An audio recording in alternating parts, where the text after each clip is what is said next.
જેને કથા વગર હાલતું જ નથી. ઘણા લોકોને ઘણી ઘણી વસ્તુઓ વગર હાલ, બધાને ટેવ પડી ગઈ છે. પણ ટેવ પાડવી હોય ને વાલા વૈષ્ણવો, તો ભગવાનની કથાની ટેવ પાડજો. બીજી ટેવ પાડશો ને તો પેલા ટેવ તમને પડશે ને પછી ટેવ તમને પાડશે. પેલા ટેવ તમને પડશે ને પછી ટેવ તમને જ પાડી દેશે. પણ ભાગવતની કથા સાંભળવાની ટેવ પડશે ને તો તમે પડતા હશો ને તોય તમને ઊભા રાખી દેશે, પડવા નહીં દે. આ સત્સંગનો ટેવ એવી છે કે તમને પડતા અટકાવી દે છે, ન પડે. અને કોઈ પણ વસ્તુની ટેવ પાડો ને એની પહેલા તમે જાણી લો કે આ ટેવમાંથી મને ક્યારે આનંદ મળવાનો છે.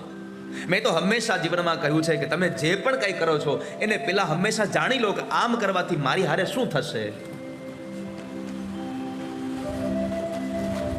ઊંડાણને માપ્યા વગર તમે ક્યારેય પણ કશું કર્મ હાથમાં ન ધરો.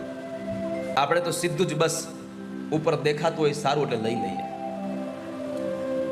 જીવનમાં ક્યારેય પણ જોઈ અને પ્રલોભનમાં ન જવું, એને પહેલા હંમેશા જાણી લેવું, પછી એમાં ડૂબવું.